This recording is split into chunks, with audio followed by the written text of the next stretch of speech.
Ready Check Radio.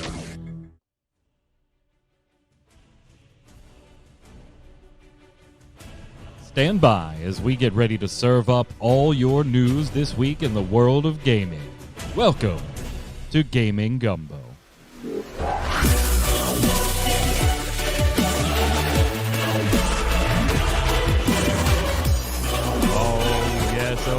Oh yes. Hello, Internet. It's Saturday, it's 7 p.m. This is Ready Check Radio. That means it's time for Gaming Gumbo, your weekly gaming wrap-up show. I'm your host, Mike Byrne, as I am every week. We've got a lot to cover. Most of it not good. Like, kind of a downer week in the world of video gaming, particularly if you had hope for a next version of a title, if you were looking forward to a particular game like Mr. Winter and I were. Yeah. I guess it's a good news week if you're a Pokemon fan. We'll give you that. We'll give you that much, I guess. Other than that, it's going to be fun going through all of this.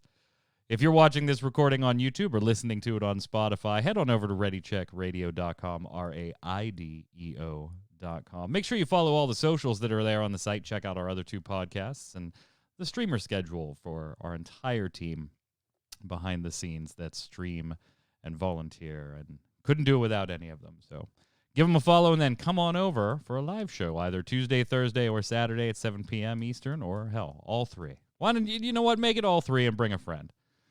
That way they can say hi to Mr. Jason Winter. How are you? I haven't had hope in a long time. Yeah. So, This week is nothing new. Yeah, it's nothing new for you. There was a title we were looking forward to. Like, we didn't know exactly when it came out. But yeah, now we don't know if it'll come out. I mean, they say it will, but when we get to it, I think it's still a pretty big if, even though they 2029. Right. Whoa, that's a big pushback. I did not realize it was that far back. I'm just saying it could be. It could be. Also on the line, Yad, how are you, sir? I'm doing all right. I wouldn't say there was actually any hope for that title. It was. I mean, there's always a glimmer of hope, but yeah, when we get there, it's what was expected. We'll see. I think. We'll see. Like, gentlemen, we give New World and Amazon a lot of crap for, Crucible and all that stuff. But then we give them crap now for New World supposedly having been ready for release last year on 2 different occasions. And we're going to be talking about a game today that supposedly initially had a release date of late last year, and now we don't know if we're ever going to see it. But yeah, let's just get down to it. We're going to start with a little segment I call Delayed, Changing, or Dead. I like that title.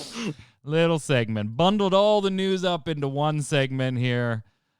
Into Delayed, Changing, or Dead. And let's start off with Dead. A couple of weeks ago, we did talk about EA having to meet with BioWare's small 30-person team and take a look at the progress of the Anthem rebuild, or Anthem Next, if you wanted to call it that. And they were going to be making a decision on whether or not they would continue working on that project, expand the team to 90 people, and keep on trucking. Well, we also talked last week that it was a little surprising that there didn't seem to be an answer after that meeting. We kind of expected one to, if not be officially revealed, at least leak in some context, and it didn't. Until this week, when Anthem, the team at BioWare and Anthem, issued the following update. In the spirit of transparency and closure, we wanted to share that we've made the difficult decision to stop our new development work on Anthem, a.k.a. Anthem Next. We will, however, continue to keep the Anthem live service running as it exists today. Since Anthem's launch, the team has been working hard to continually improve the game, releasing multiple updates that brought with them a variety of improvements and introduced new content to play. Towards the end of 2019, we expanded on that effort and started working on a more fundamental restructure of the game. During the development, we are provided updates revealing some of the team's work through blog posts and conversations with you on social media, and it's been inspiring us to see the positive reactions and feedback. I've been incredibly proud of the work the team has been doing and excited to see and play each new build of the experience. 2020 was a year unlike any other, however, and while we continue to make progress against all our game projects at BioWare, working from home during the pandemic has had an impact on our productivity, and not everything we had planned as a studio before COVID-19 can be accomplished without putting undue stress on our teams. I know this will be disappointing to the community of Anthem players who've been excited to see the improvements we've been working on. It's also disappointing for the team who were doing brilliant work. And for me personally, Anthem is what brought me to BioWare. And the last 2 years have been some of the most challenging and rewarding experiences of my career. Game development is hard. Decisions like these are not easy. Moving forward, we need to laser focus our efforts as a studio and strengthen the next Dragon Age and Mass Effect titles while continuing to provide quality updates to Star Wars The Old Republic. To the Anthem community, thank you for your passion and creativity. Your feedback and suggestions will certainly help shape the team's direction, and on a personal note, your kindness and encouragement were much needed this year. Please stay safe and be kind to each other. Strong alone, stronger together, Christian. So, Yad, pretty much what you thought was going to happen, and all of us kind of suspected, but credit where due, you said it on the show, that there's just really, it's a hard sell to sink money into Anthem next when you've got Mass Effect and Dragon Age on deck. It is, and I think it also had something to do with EA taking a look at the business model of a live game like Anthem. Like, I mean, they're going to take a look at the other comparable titles like Avengers and Destiny and all of them, and how the money comes in. Uh, I mean, we've been talking about a lot of game companies that have delayed and killed and all this other stuff games because of the pandemic. I mean, that's the coverall thing of a lot of people blaming to, discontinue their projects or delaying their projects or whatever. It's the pandemic. We've all had to work from home. But I mean, let's face it, developers, business people, people that work in cubicles, the entire time these people could have worked at home. You don't need that supervisor over your shoulder staring at you, you know, every day seeing what you're doing. In fact, most people probably work better without that person there. So all in all, the fact that the splash that Anthem made, or lack thereof, when it first came out, and people finished the game and got to end game and there was none, I think played a big, long game impact on them finally realizing, okay, this is an excuse we have. Let's just kill it and move on. Especially when we've got everything else down the pipeline.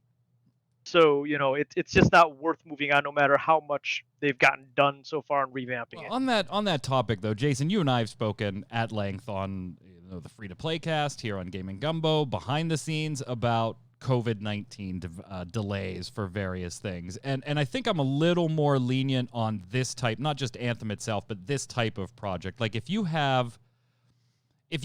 talking about your normal update cycle, let's say every 3 months, every 6 months, and you're still giving me the COVID excuse, you and I have talked about this, go fly a kite, right? You have been A-bomb yesterday. Yeah, you have been dealing with this now for almost 2 years. Stop telling me that the current update is delayed because of having to work from home. I give it a little bit of a different light when you're talking about something, one, of this scale, basically a rebuild of a game, and two, something that did have development work started prior to COVID that would have been greatly impacted along the way. Honestly, in this particular instance, I really don't care that they put it in there, because honestly, at the end of the day, Jason, it's not worth the money. It just isn't worth the money. And we got to make sure, as BioWare, EA wants them to do well so that they make money. On BioWare's side, I honestly think BioWare's in a ton of trouble if the new Mass Effect and the new Dragon Age don't do very well. I don't think they both need to be mega blockbusters, but if both of them flop, or one flops hard and one is just mediocre, I honestly feel like BioWare's in a little trouble. And I think of it in the standpoint of, if they do both flop, Who cares? Let BioWare die. Wow. If they put out three flop games in a row, True. then Okay. they Yeah. don't need to Yeah. exist. Yeah. Okay. And I mean, Let let's the people who face are it. actually talented and good at it go somewhere where they can actually do well. Well, you know? let's face it. BioWare isn't BioWare that made the original Mass Effects No, or and the a original lot of Dragon that Age. has to do with the fact of every company is not the same company once being acquired by Sure. EA, too. True. True. Yeah, they tend to gut the upper management, the creatives behind it, and put it in their own people. Yeah, So basically, remember that thing I wrote a couple weeks ago on MMO Bomb about leaving your favorite game? Don't stick with it just because it's the game you played forever. Same thing for a company. Just because you liked BioWare games 10 or 15 years ago, doesn't mean that something that's BioWare stamped on it has to be good and you have to play it. right. If it sucks, it sucks. That's how it is. Glitch renewing the sub for 7 months. Thank you. Glitch does not suck. I will There we go. I will give you the disco lights in the background to spare the recording on the show. I'll give you the applause after the show. But thank you for the sub. Much appreciated. What does this mean for regular Anthem? I mean, all it says here is it's still there, right? But this statement effectively kills all development on this game. Right. So right. The servers if are you still play on. it right now and you like it right now and you're fine with nothing else coming to this game, great. But Jason, should they try to do something with this? I mean, maybe make it a free-to-play experience and a small team of little updates? Do you just let it run its course for 4 months and now nobody's playing it, so it's okay to shut it down without it being a big uproar? Or, like, what is the plan here? Why even leave it on if it's literally, going to maintenance mode? Well, this is the plan, obviously. They had their discussion last week or 2 weeks ago, whatever it was, and then delayed it and probably talked about it a little longer. And even going free to play is not like just pop, there it goes, free to play. That still costs money. It still costs money and time. Absolutely. And like you said, doing the mini updates that cost money and time. I'm sure all that was bantered around. I'm sure it was put on the table, and they said, "Well, it's not in the budget. We're not going to do it." So there we go. You know who? But one thing I just want to mention too is they should have learned from EverQuest not to stick next after your game's title. If they should have called it Anthem or Realm Reborn. That would have worked perfectly. Then it would have been great. It would have been totally succeeded. 2.0. Totally succeeded. Something like that, Anthem yeah. Reborn. You know who's really probably pretty happy about the news? Destiny. I mean, Destiny 2 is probably pretty happy by the news because literally, if you want to leave Anthem and play a game like Anthem, you go to Destiny at this point. Or Outriders. But not released yet. It's it's just a demo. You can still play it basically. And honestly, I still have more stuff to do in there, and I have my own gripes with the game and things like that. But we'll talk more about this on the Relic Grind next Thursday, our individual reviews. But if you guys have an opinion on Outriders from playing the demo, by all means. I feel like that doesn't quite scratch the Destiny-esque itch because it is more single player. Yes, you can do co-op, but it's it's more Borderlands than a Destiny type game. I actually would say it's more either like if Gears of War and Division 2 had a baby, gameplay wise. Because you don't get to jump around or anything. You're ducking from cover to cover. It seems more Division and Gears of War. Yeah, I still always hesitate to put Division in there though, because you can see other players in Division. True. There is an open world multiplayer world going on there. That's not happening here in Outriders. And there are performance issues with Outriders, but it also is a demo, by the way. Right. So we'll give it a little storyline. I just find a lot of people on my Twitter that played the Outriders demo, Jason, were like, "Yeah, I think I'm gonna go play Destiny." It was. I saw that too. I saw some of that too. Yeah. Yeah. It's okay. Yeah, I can see that. I'll still play through it some more, but yeah, I like it. $60 I enjoyed it. Yeah, I'm enjoying it.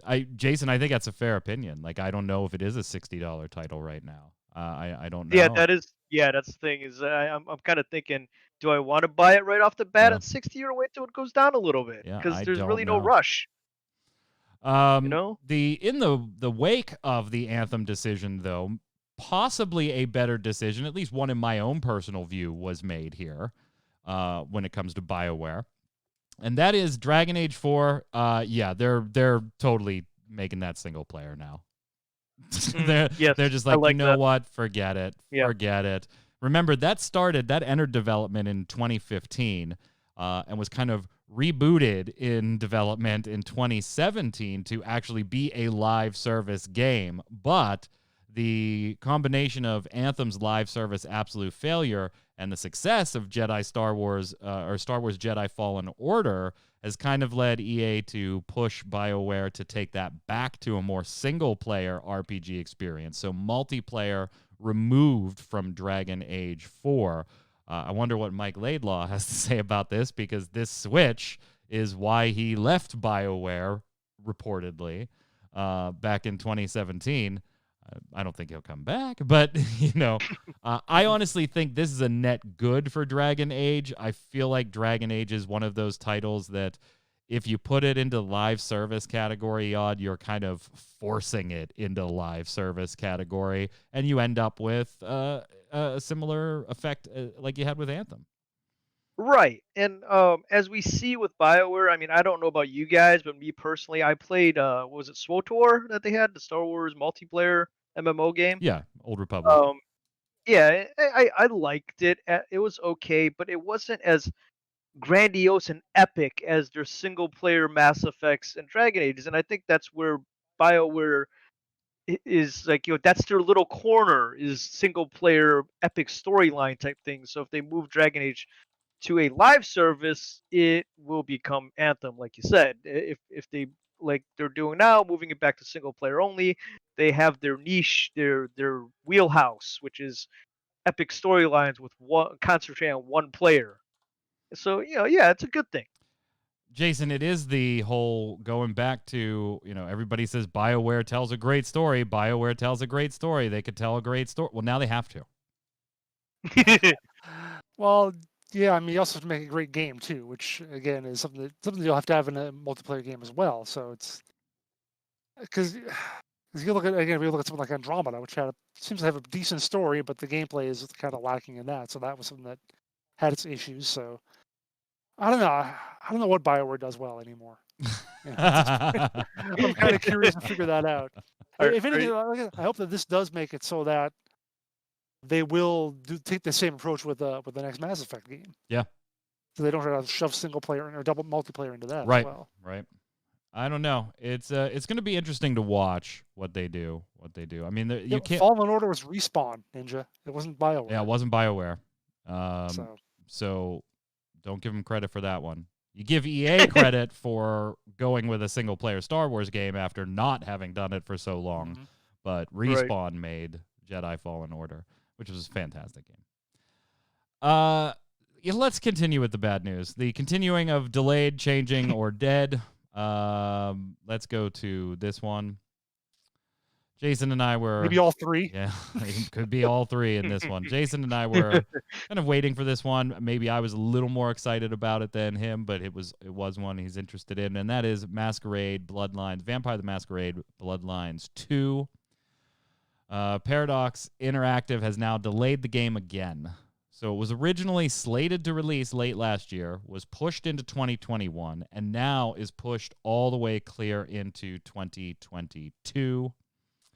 And this is not good. This is not good. And this is why Jason and I kind of speculate, will we even see this game? Like, will we even see it? So here's the update. You can see it on your screen below. Good morning, everyone. As you've noticed, we've been keeping pretty quiet for a while. With this in mind, the first piece of news we have for you is to confirm that Bloodlines 2 is still in development. Something I don't think any of us were worried about, like, prior to this posting. Like, we didn't think it automatically just stopped development.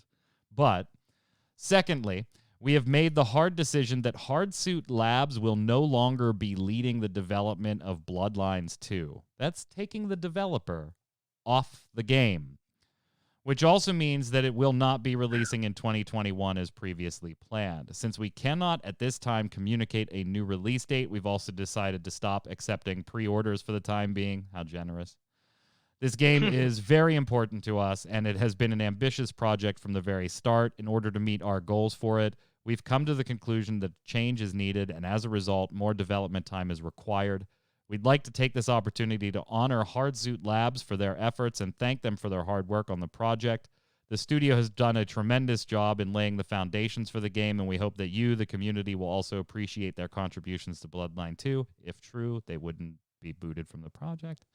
We're thankful for your continuous support throughout the game's development. We understand how important this is to you, and we'd love to share more with you. As soon as we can, we'll let you know what the future development team of Bloodlines 2 will look like. Remember, this is a game that at one point they thought was ready for release last year. We bust up New World for that all the time. Only fair to bust it up here. I can't tell, Jason, like I can't remember the last time I saw a developer pulled off of a well into development, or at least perceived to be well into development game, and replaced by a new developer. I honestly cannot, off the top of my head, recall the last time I saw that happen. I got something in the back of my mind. I swear I've heard something like that before, but I can't think of what it was. It does sound like all right, let's add the caveat of a game that previously had a release date. Okay, maybe that. Maybe that. But man, I thought the first Vampire Bloodlines game had a rough development cycle. Right. I mean, it's just been been this one's even worse. Delay, and then getting rid of 2 of the creative leads on it out of kind of what they perceived to be, or at least publicly said, was basically nowhere to them. They had no idea was coming, and now ousting the developer. 1, does this game ever come out? And 2, when do we get the Jason Schreier inside story about what is actually going on here? Because I think it's just a matter of time until this story breaks. I think we do see it eventually, but like not until at best late next year. The game or the game? developer? The game. Now, Jason Schreier will have his article by like May, probably at most. But yeah, I mean, I could see that it's like it's tough to tell you. Who do you think is to blame here? Is it Paradox or is it the Hardsuit Labs? I think when you have problems like this, it has to be leadership. Like it has to be. Yeah. I mean, how do you get rid of the developer on top of getting rid of your creatives, your writers, your lead designers, your directors? Like, how do you get rid of... Yeah. How did things get under those people? Like, if the writer screws up or the director screws up, how did this almost have a release date? And that's determined by Paradox. That's not going to be determined by Hardsuit or anything. Paradox says this is going to be the ship date. And what if then when they went back to them and said, "Hey guys, what's the progress report coming on?" And they were like, "We're making game." Okay, then that is still Paradox's fault for not watching the project, to overseeing the project. I'm sorry, when you're in charge of game development, if you have even an inkling that the studio that you've hired to do this might not be doing what they're supposed to be doing, then you get rid of them like Paradox just did. You don't get, obviously. But for things to have gotten to this point, after you had a release date and you got rid of people already, like clearly they stepped in and said, you know what, let's delay this. We're a little behind. Let's delay this till 2021 and let's replace the writer and the director. That's what we think this game needs right now, where we need to go in a new direction. And then you come back months later and go, you know what, you're all fired. You're all fired. Because maybe the Hardsuit guys were good at hiding how well they were doing. Maybe that's what it was. Maybe they were able to... Yeah. You think an entire studio that is making a game for Paradox Interactive was able to bluff their way through a director firing and a creative writer firing and demos and videos and interviews, plus one release date, how much then demo another and video delayed release date. Did we see like a minute trailer or something? I'm talking about what what Paradox would have had to have seen by that point. You think Paradox was just like totally bamboozled by this developer company to the point that it took a year and a half for them to catch on the developer wasn't doing anything? Anything, you know what I mean? But or doing just enough to meet the snuff. meeting quotas? I'm sorry. I put it on leadership. No, And you know what? It's also one of those things that I'll give it to you, Jason. Maybe Hardwire was totally way out there, right? And they're way at fault for a bunch of stuff. To me, when it extends into a year and a half, 2 years of stuff, leadership is also asleep at the wheel at that point too. So at best, I'll give you it's the fault of both of them, Paradox being asleep at the wheel and the developer not doing their job. More likely scenario is probably Paradox was unhappy with where this was going, tried to make course corrections. Those course corrections didn't pan out. Now they're making a big change, and it's nobody's fault. It just didn't go where Paradox wanted it, and ultimately it is Paradox's IP, so they're going to have the final word on that type of stuff. I just find that hard to believe when you have years of development. That's normally a first year, this isn't going in the right direction. We want to stop, Yad. When was the release date supposed to be? The original one last year. No, the one that they were aiming for this year. Oh Was no, it they just had just year, said 2021. Yeah. Okay, so they I said thought even 2021. spring might have been on. I think you're right, Jason. I think they put spring on it or something like that. It wasn't an exact date. But still, with that short of a time frame, it is kind of like, somebody fucked up, and it was probably someone higher up. So Are we gonna see this game? Or is it just gonna fall into development hell until it's ultimately canceled? I mean, continue to fall into development hell until it's canceled. That's rough because if this gets canceled, I might cry. I'm just letting you know I might tear up a little bit. Well, Vampire Masquerade used to be White Wolf before it was Paradox, right? What is it's still White Wolf? Is it still White Wolf? Yeah, Just owned by the CCP, but right. Right. Okay, I was trying to get straight in my head where all the connections were. So yeah, there's been some history of ball dropping on, converting to video game of this IP. Just a little bit. Just a little bit. So unfortunately for you guys, I can see this just going away, swept under the rug, and then years later they come up with some new IP based off of this IP and try to do it again. Jason, are we gonna see it? I think we will. I think eventually we will. Like I said, at best late next year, probably more like 2 years though, at least. I kind of agree with you. I don't know how much they got done beforehand. I don't think it's obviously. But that's another thing. Like, even if they got a ton of stuff done, can you realistically bring in a totally new developer and expect to not be scrapping large portions of whatever they had done, which forces startovers? I would be amazed if this came out in 2022, and then I would be further amazed if it came out in 2022 and was good. Yeah, that would just stack the amazement for me. Who do you want to see work on this? Do you have a company you'd like to see work on this? Obsidian? I kind of want Respawn to do it. Yeah, they're part of EA. They're too. I'm not putting like requirements on this. I'm like, if I could have a developer do it, I'd want Respawn to do it, I think. Actually, I really love the way they've done Wastelands. I'd like to see In Exile. Maybe they could crack at it. Yeah, they're very, very narratively driven too. Yeah. This is not good. Not a good day. Here's some more delays for you. If you were waiting for Gran Turismo 7, usually a pretty high-profile title every time a new PlayStation is released, that's been pushed back to 2022. Can you guess why, Yod? Oh, I don't know. Yeah, it's pandemic. It's COVID. It's COVID. Yeah. COVID did that too. Mm-hmm. You know when they announced that they were going to be coming out this year or whatever? November. So between November and now, they just realized COVID is a thing, apparently. Yeah, apparently. Cyberpunk's delaying patch 1.2. Saw that. They wanted to deliver patch 1.2. This is via Twitter. For Cyberpunk 2077 in the time span we detailed previously. The recent cyber attack on the studio's IT infrastructure and extensive scope of the update mean this unfortunately will not happen. We'll need some additional time. Our goal for patch 1.2 goes beyond any of our previous updates. We've been working on numerous overall quality improvements and fixes, and we still have work to do to make sure that's what you get. With that in mind, we're now aiming for a release in the second half of March. It's not the news we enjoy sharing, but we want to make sure we launch this update properly. Stay tuned for more information as the time draws closer. Thank you for continued patience and support. So, yeah. But, I mean, that's a legit reason. Bad Cyberpunk news section. But I mean, it's for Cyberpunk. That's a legit reason. I mean, they got cyber attacked. You know.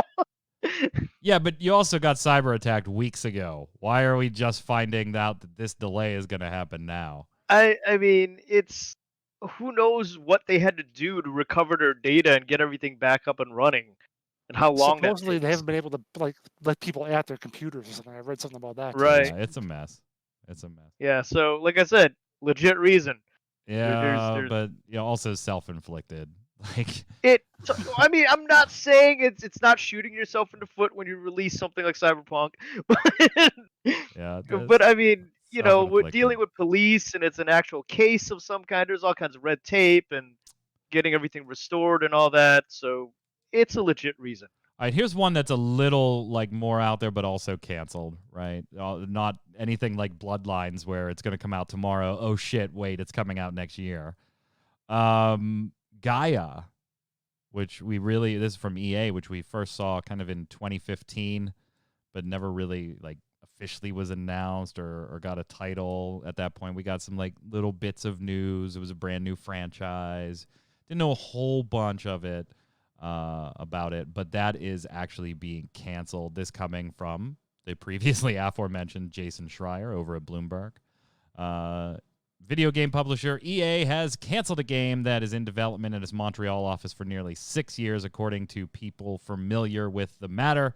The game, codenamed Gaia, was first hinted at in 2015, but never officially announced or given a title. Since then, EA executives have released a drip feed of information, sharing tidbits every few years on what it described as a brand new franchise, a highly ambitious, innovative new game that puts the power and creativity in your hands. So I think it's kind of hard to be like sad this was canceled, Jason, because we really didn't know too much about what it was about. But again, a cancellation 5-6 years into development, that is a usually rarer occurrence when it comes to cancellations. Well, it went through like a complete reboot or something a few years ago, and like apparently there was some clash when they brought over people from was it Battlefront? No.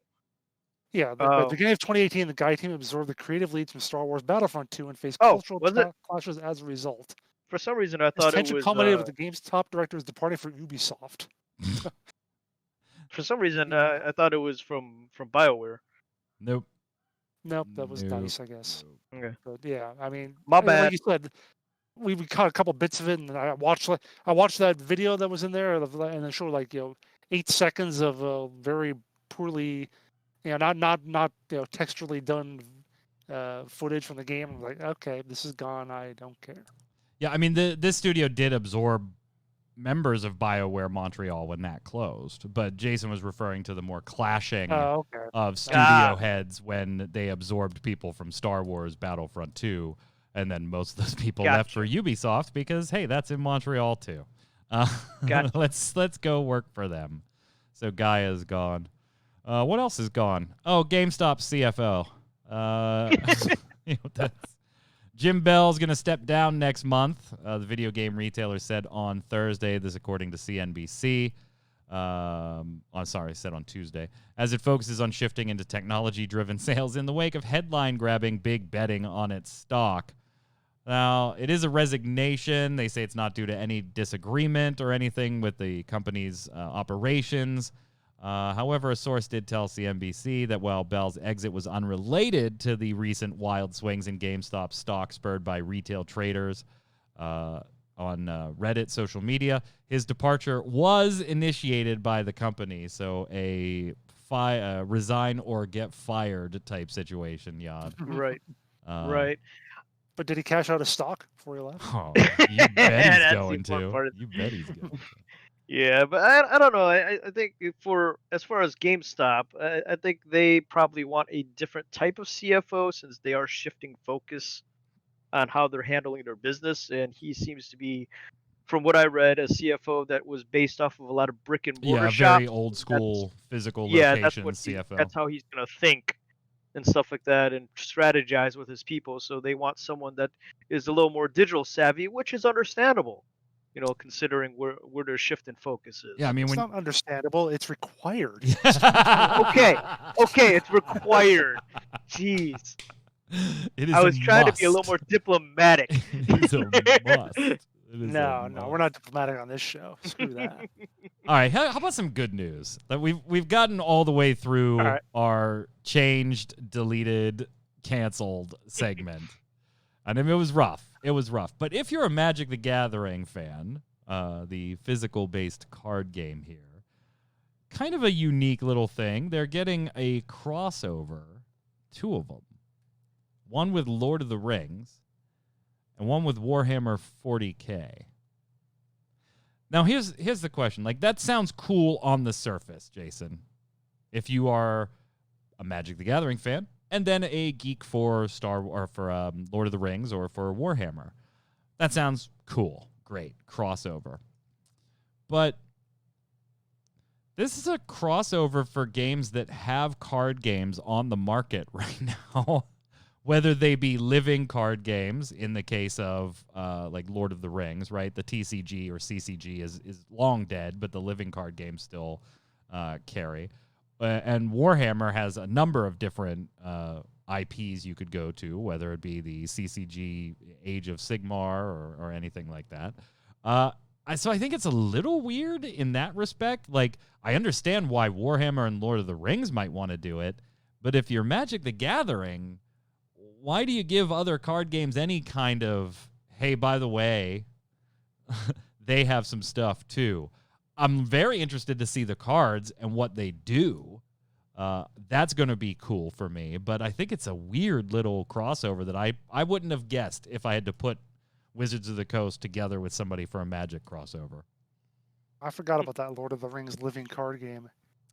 It averages about 30 players online at a time, so I don't think it matters that Wizards of the Coast is they're not giving it press. It's not gonna get a bump from that. Or even if it does and doubles itself to double people, has 60. Ooh. Yeah, okay. Yeah, you make fun of it, but if you're Coca-Cola, you don't give RC Cola any free publicity. It doesn't matter how small it is. No, RC gets more than 30 people drinking its stuff a month. This is like giving my cola, Jason Cola, that I just make in my basement. This is like giving them public. Oh, man. Well, you're also looking at online. Coke doesn't care about Jason You're Cola. also looking at online single platform. It's generally a physical game, not usually an online. Yeah, you can play it online on Steam, but it is a physical based card game. Go to your local game store and play. You're making fun of the numbers on Steam because that particular platform has a few people playing it. I get it. It's funny, but that's not the main distribution of the platform. It's like looking at Magic Arenas. No, yeah, it is. The Lord of the Rings game is only a, isn't it? That's a physical card game. That's a physical living card. Yes, it is. At a certain point in time, I remember seeing packs for it at the comic shop. The new one, not the old Decipher Lord of the Rings game? Because there were old Decipher card games, the Lord of the Rings games. There was a Middle Earth one by Iron Crown, too, but I don't think this one has a physical version. Yes, it does. Fantasy Flight. Yeah, but did they make a physical version of that? Yes, Lord of the Rings, the card game, Fantasy Flight Games. I didn't know that. Hang on. Doesn't believe you. Actual physical version? I got a very shady cat on me. Huh.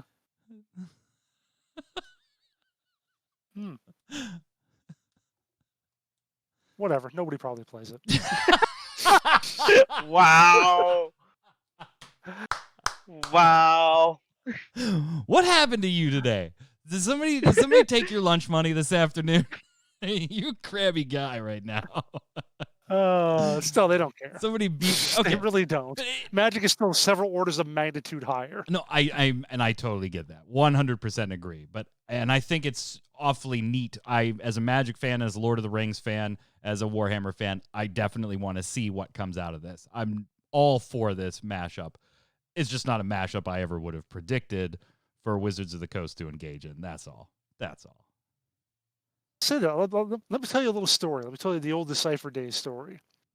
We had this one fan he got really bad. He got really nasty and toxic after a while, but early on, he wanted us to make, he was kind of mad that we made a Star Trek game that wasn't just Star Trek characters in Magic the Gathering. Okay. And that's what I think of when I see this. He actually sent us card ideas for, here's Jim Kirk. He could be a white card or whatever. And it's like, that's what I think of when I see this. So, I actually should find my Star Trek, the customizable card game cards. They're here somewhere. don't. I have nobody both plays Star that. Wars and Actually, Star Trek. Star Trek, I remember playing with friends, and it was fun. yeah. I I'm don't. probably one of those guys who sent me rules questions that I hated. No, You're so our stupid. crew wasn't. It was like 4 or 5 of us. Yeah. Okay. The Star Wars one was okay. I remember liking the Star Trek one better. Yeah, And I played then more Star Trek too. what was the other game back then? Oh, speaking of White Wolf Yacht, it was Jihad, which was the Vampire the Masquerade, card game. That I don't remember playing either. Like we'd always buy starter decks for anything new and play it, but the only two that really stuck were Magic the Gathering and Star Trek. Even though we were all Star Wars guys more than Star Trek, we liked the Star Trek game better. I'll have to dig those out, see if it's worth playing at all. I don't know if I have white border or black border. I know that used to mean a thing or something. I don't know. Yeah. Whatever. Yod, you excited about this? Did you ever play Magic, Yod? I was not a Magic guy. I didn't like the collectible card games that much. The only collectible card game I really remembered anything out of was the old BattleTech one. Had some really nice black D6s with red dots on them that we called death dice because the game master would always use them on us. I'm gonna have to see if I can find those decks, Jason, and maybe we'll stream them or something. Man, we'll have to learn how to play. You can go ahead. I'm not playing. No, I don't want to play with you. You're grumpy. You're grumpy. You're grumpy today. Like I play the Enterprise, bitch. Your turn, pass. You know what? I'm gonna go have a sandwich, Jason. Leave me alone. No, I played Klingons usually. Ah, gotcha. All right. What else do we got? So more good news. Here's some more projects coming down the road. So first off, if you're a fan of, and I know Q is in chat, so this is a name that she's going to be like, oh my God, really? American McGee, maker of the Alice series of games, if you remember those on the PC, is apparently working to create Oz Adventures, a hybrid TV and video game project based on the wonderful Wizard of Oz series of books. So yeah, a little bit. You take a dark if you've never read those books. If you've just seen the Wizard of Oz movie, you've never read the books. You have no idea what you're in for because the series of books are dark as hell. And now we've got American McGee working on a TV/game franchise project here. Now, I'm not going to be fooled by this, Jason. We saw a TV video game thing happen before, and we literally just this week talked about it being closed down. So I'm a little more apprehensive about this. But McGee says, happy to announce Oz Adventures. Our twist on the original Oz books is now with Radar Pictures. They're developing the concept for TV and games. We revealed this news and talked about the potential for this project over our latest Twitch stream and then provides a link to it. Now, I kid a little bit. It doesn't sound like it's going to be both a TV show related to the video game. It sounds like they're working on TV media and games media, so probably two independent items, not like Defiance tried to be. I am actually kind of interested in where this goes, Yod. I like American McGee's just dark take on everything, and when you start dark and give it to American McGee, I'm like almost scared on where the hell it's gonna go. Right, and the fact that it's not an MMO tied into a TV series, mind you, I didn't play the MMO. I did watch the TV series for Defiance, though. I think it could work. It really could, if they do it correctly. Once again, because it's not an MMO. And yeah, it's probably gonna be really freaking dark. Which, if that's your thing, good for you. Not my thing. Showtime's getting a Halo show, Jason. You happy about this? Yeah. Does this make you happy? Anything going to make you smile on today's show? I actually, I'm looking ahead. And I like grumps about the next couple of topics we're going to talk about. Like, damn it, I feel like I'm doing so bad already.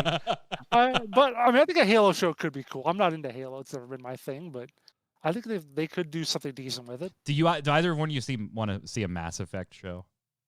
No. No. And I did see. I thought you'd be all over a Mass Effect show, Yod. A Mass Effect animated show I could go for. It's not. Yeah, it's not gonna work right if they do the original 3 Mass Effects, because you can't, mostly because Shepard is so customizable. Everybody has their own headcanon of what the Shepard looks like.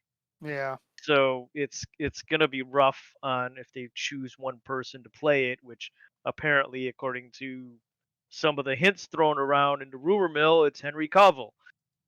But um, yeah, it like Jason said, it'd have to be an animated show, which they did have a Mass Effect 3 prequel animated feature that they did, which was interesting, just put it mildly. It wasn't terrible, but it was not the best. Um, the back on Halo, do we know when it takes place? Because they had Fall of Reach, and because they had a six episode series called Fall of Reach, I think, and then there was um another one which was something, I can't remember Well, what the the description movie was is that it called. will take place in the universe that first came to be in 2001, dramatizing an epic 26th century conflict between humanity and an alien threat known as the Covenant. So whether you take that to they're just pointing out, hey, this is the entire environment of Halo and it's going to take place in that world, or specifically pointing towards the beginning, I don't know. We'll see the show in Q1 of 2022. They're getting ready to wrap on it now. It's been in Okay, development for a while, but we'll see it okay, in 'cause Q1 of 2022. yeah, like I said, there was a I think it was 6 episode thing called Fall of Reach, where they concentrated on a whole bunch of USMC guys that went to part of a Halo ring, I think it was, and there was all this stuff. It's been a while since I watched it, and then this other one where they actually showed Master Chief, and he was like, you know, head and shoulders taller than the rest of the actors in the show, which was done really well. So I mean, it could be a lot of fun, maybe. We'll see. We'll see. Yeah. Jason, I have a feeling this next one is one you want to go off on a little bit. This isn't even one of them, but sure, go ahead. As one of them. Yeah, go for it. All right. While we're talking about shows coming, something else that's trying to make a comeback is the banning of evil video games in the United States, including Grand Theft Auto, that boogeyman made by Rockstar Games. So this is coming from with carjackings rising, Representative Marcus Evans wants to prohibit the sale of violent video games promoting criminal activity. And this is in the great state of Illinois, as if we haven't seen this enough. This one, though, on a state level first. So when we talked about this years ago, Jason, it was at a federal level with a few notable senators trying to do this same type of thing. But now we're looking at it at the state level. I'd like to say that this probably doesn't go anywhere, but who knows anymore in this stupid political world that we live in. Yeah, and the video game companies can pay more lobbyists to make sure it doesn't happen. So I think it's not going to go anywhere. There's the part that I don't understand. Like, the whole rationale for it, right, is that they've had carjackings go up, and so they feel Grand Theft Auto leads to people doing violent acts, particularly carjacking. So, like, the wording is they want to amend they want to amend the law that previously exists to ban the sale of anyone driving or of anyone of video games depicting psychological harm, including motor vehicle theft with a driver or passenger present. They further go on that they want to ban anything that has violence to the violent video game where you control a character within a video game that is encouraged to perpetuate human-on-human violence in which the player kills or otherwise causes serious physical or psychological harm to another human or animal. So, I mean, eventually by proxy, this would roll out and Call of Duty would not be a thing anymore. You know, a lot of franchises would not be able to be sold in Illinois anymore. And they're not calling for IDs to be checked at stores to buy M-rated games. They're not calling for any of the. You cannot sell these anymore. A flat out ban. Like, this is absolutely absurd. And how long has Grand Theft Auto 5 been out now? The last 4. It's been 84 years. Yeah, the last 4 months, 5 months, 6 months, 7 months, you've had an increase in carjackings, and it's clearly violent video games that are the cause. Clearly. Like, I actually looked for it in the article, and I think they do actually say. There's been 218 carjackings in January. In January, yeah. Walker believes there's bipartisan support in Springfield to ban the sales of games. Here it is. Carjackings have increased in Olympia Field since October. October. God damn you, Rockstar. This game that's been out for years and years and years is only now sinking into everybody's psyche and causing them to steal cars. Yeah. Couldn't be. Isn't that about when Watch Dogs came out? Couldn't be a 900 other factors for more violence and psychological hard times on people. Couldn't be. Look, I've considered going out and possibly. committing some violence myself just the past few months. I'm just getting tired of sitting around. Couldn't all day. possibly Right. be anything else. Has to be violent video games. Hey, maybe he can ban COVID. Maybe. Yeah. Maybe. That'll work. Oh, I know Jason's not going to like this. I'll turn this over. PlayStation 5 is getting PSVR. Remember, we talked about you can use the existing one, but you need an adapter that they'll send you for free if you prove that you own a PSVR and a PS5.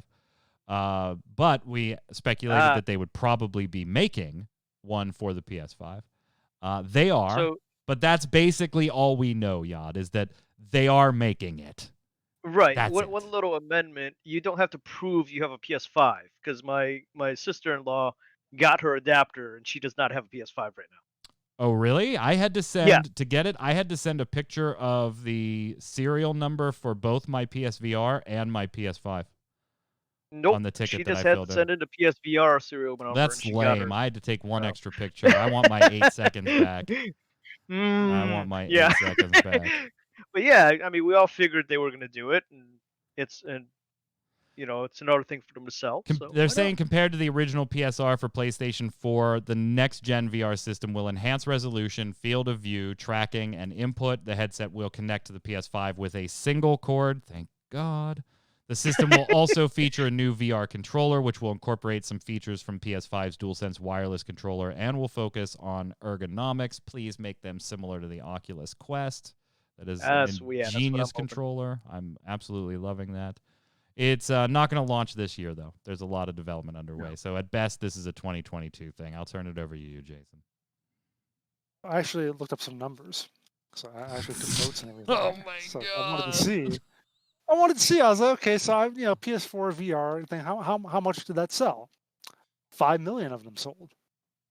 5 million. That's a lot. It's a pretty big number. It seems like to me.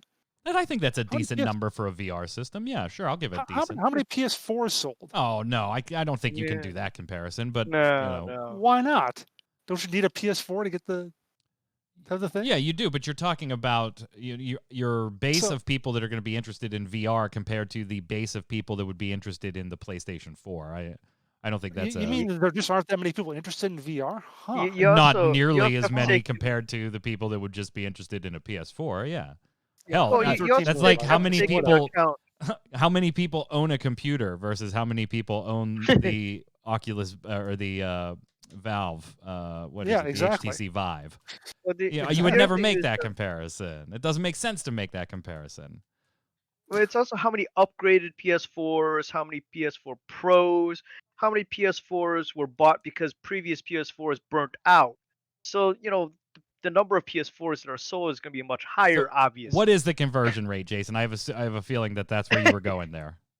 It was 113 million PS4s. To 5 million PSVR. Only 5 million people wanted the VR. Yeah. So you're talking what, like a 2%? Not even 5%. A 2% adoption rate. Yeah, like 4 to 5. Oof, that is kind of a small adoption rate. I would have thought it would have been bigger. No, really, VR is going to be huge. I swear, it's going to be huge. I don't think it's going to be huge. I've never been one that thought it was going to be huge. Maybe not you, Yeah. but other people. Oh no. I know. We have friends that are all about VR. I think the rest of the architecture has to get there first, where you actually have a area of motion and something for you to stand on and walk around, and where it's like fully immersive before it becomes. It's just a hard sell to begin with. Yeah. I mean, everything is right. dependent on something else. To use the PSVR, you have to have the PlayStation 4 or the PlayStation 5 in this Right. case. To use the Vive or anything like that, you need a pretty high-end PC. And generally, most new gaming PCs are high enough to do it. But there was a time where, just 2 or 3 years ago, Jason, where it was only the higher-end PCs could even use the damn things. I think Oculus Quest Quest 2 has the best of all the worlds in that it's a standalone unit, but that comes with its own things too. Then you start getting into set cost aside. Do you have a 10 by 10 area to generally make decent use of this thing? Like, there's so many prohibitive things that I personally think it's always going to be niche. I'm a little more excited about it because I do have the ability to use it than Jason is, but I'm nowhere near as excited as some of our friends are, Jason, that are just like, this is going to be the next big thing. So I think I'm the nice middle ground. You're all the VR can go die in a fire. And then we have our friends who think it's going to be the next big thing. But it is coming for the PS5.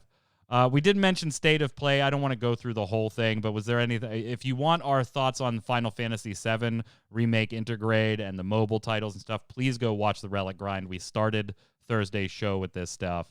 I'll just say that other than that, while we were watching it, I said in chat, hey, if I was making the program slate for this, I like Oddworld, but I wouldn't put Oddworld in here.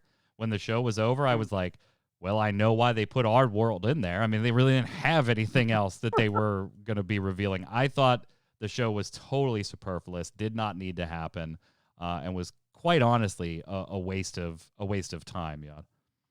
I liked the presentation of it. I thought it was presented very, very well with how it moved from one to another. They were really succinct. There wasn't the needless host that sits there and talks about BS. At least the version I saw.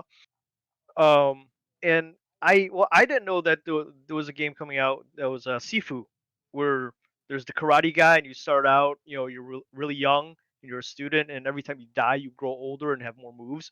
I thought that was a really good game, and I hadn't heard of that before. And the Bridge of Spirits I thought was a really neat game that they showcased too. That it actually, the cutscenes looked just like the gameplay, and it looked like a freaking Pixar movie. Yeah, there was. I thought I was watching a freaking Pixar Don't movie. misunderstand me. I wasn't like, oh, all these trailers are shit, right? I thought the Deathloop kind of James Bond thing that they were doing there, that was nice. Deathloop is a game that I've been watching. I know, Jason, you're super excited for Dodgeball, Knockout City. I'm somewhat excited. I thought that Oddworld, I do like the Oddworld series. Returnal looked boring. I was actually more excited for Returnal when they showed it off at the previous Sony thing. But yeah, it was actually looked boring. Kena Bridge of Spirits I thought looked really cool. Check out Relic Grind. Right. I hated the Final Fantasy stuff for the most part. But yeah, I just thought it was kind of a lame show, Jason. Yeah, I was kind of with you when it was getting to the end, when they were showing the Final Fantasy thing at the end and indicating that was last. I was like, is that it? Yeah. That's all of it. Okay. Abruptly. I thought it could have used a little outro. I'm never against watching video game trailers for like half an hour, 45 minutes. That's fun, but there's nothing here that I saw that was like, oh yeah, I got to get that. And I know you were a bit miffed that you've had to watch so many of these in the last like 14 days. Every company's doing a direct or a presentation or whatever. I just wish they would have done like even Nintendo Direct. It didn't show all that much, right? But they did allude to other things. Like when they came on about Zelda, they said, "Hey, we don't have any stuff to show you right now on Breath of the Wild 2, but we are going to talk more about that later this year. In the meantime, check out this Skyward Sword stuff." The Sony show mentioned nothing. That's true. Nothing about anything else except the lady's voiceover. Here's a trailer. Here's a trailer. Here's a trailer. Here's our last trailer. I just thought it was kind of a waste of a show. a waste of a show. And there was one more show. There was one more show. This one, good news for you Pokemon fans at the Pokemon Direct celebrating 25th anniversary. Got a couple different announcements out of this one. First off, we got to see a little more about Snap, which will release, I think that's in April. And then we're getting a Diamond and Pearl remake. So if you are, and I was talking to Torchwick about this today, and he was like, you know what? I don't know. That might be a little divisive. Is it going to stay in the form of how the game's played in Diamond and Pearl, or are they going to be bringing it into this more modern Pokemon gameplay that there is a bit of divisiveness for longtime fans? We'll have to see. And then probably the most interesting and the one least covered was Pokemon Legends Arceus. And this takes place in the area of the Sinnoh Premake, like back when it was a wild frontier, right? Looks to be more open worldish, which I think Pokemon fans have wanted for a long time, Jason, and got to a little bit of extent in Sword and Shield with some more open areas. But we'll have to see. Are you looking forward to any of this? Like, I don't even actually know if you're a Poke guy. I've actually never completed. I've started a few. I never completed a Pokemon game. Never won. So, no, not a one. I'm going to tell you the only one I played and completed was Red. That should tell you how long ago.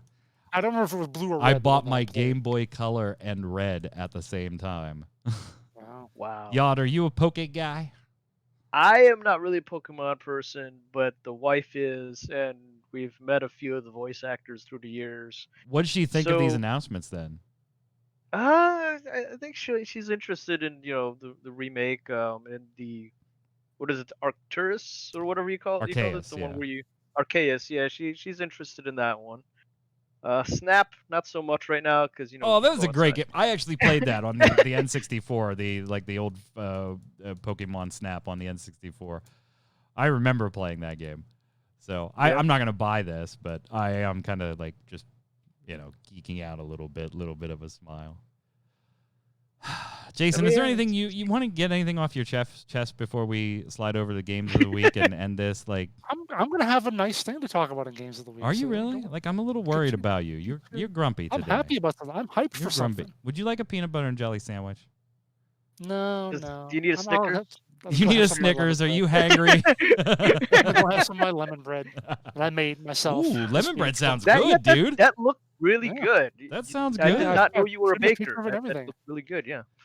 You need me to stick that in the ready check stand? Q is scared because Jason's happy about something. So let's slide over to our games of the week and see what.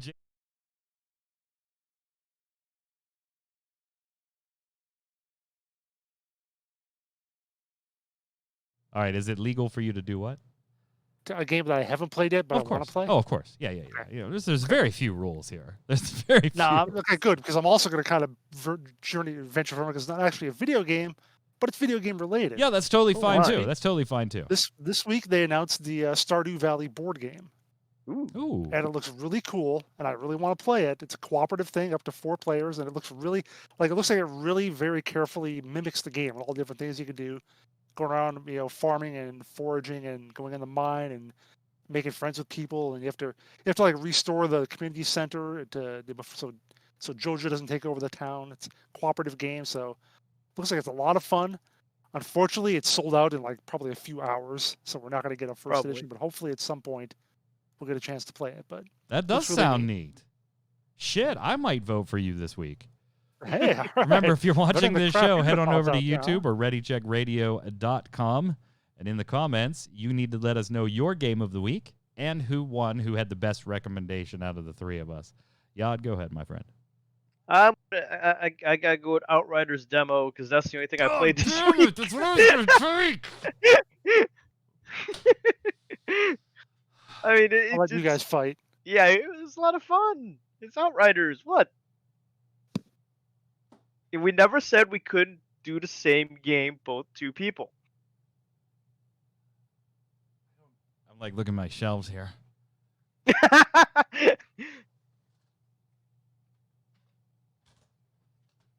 because we never said that we couldn't both pick the same game. You're right, Q. I'm never letting the Fix other it guy out go quick. first anymore. I'm gonna recommend Jason. Here's another one for you, Jason. I'm gonna recommend the World of Warcraft trading card game. Oh my god. Oh my god. Oh. Look at this. Giant cards. Yep, I remember that. I And don't know if I ever played it. I think I just had a few decks. here's a direction book. Moon Shadow, Moon Shadow. And what is this? Oh, these are the decks. Yeah. They're not even opened. Oh So I'm going to recommend something you can't freaking buy anymore. Because I was forced to pick something off my shelf. I hate this game. Fortunately, you got a giant shelf there. I'm not hosting this show anymore. I hate this game of the week game. Torchwick, are you there? Yeah, you are, but you're muted. Yeah, no, I was just in shock of your game of the week is all. So at 1, that's your pick too? I get your vote? No, it definitely. I couldn't play if I wanted to. I have at a this bunch of point, these. but- We should actually play them to see if they were any good. I remember hearing things that they were very good, but then went very bad. I mean, if you want to do it on stream sometime. Well, we got to do that, and we're apparently going to do Star Trek too. I'll have to find my old Star Trek cards. Are They're we? in my Oh. yeah. Will you? Play a game of Star Trek. That'll be a good 3-hour stream. Yeah. What are you streaming tonight after the show, Torchwick? We're streaming some Fallout, classic Fallout, exploring the wasteland and turn-based fun. On games older show- than me. They should have hired me. That was a great pitch.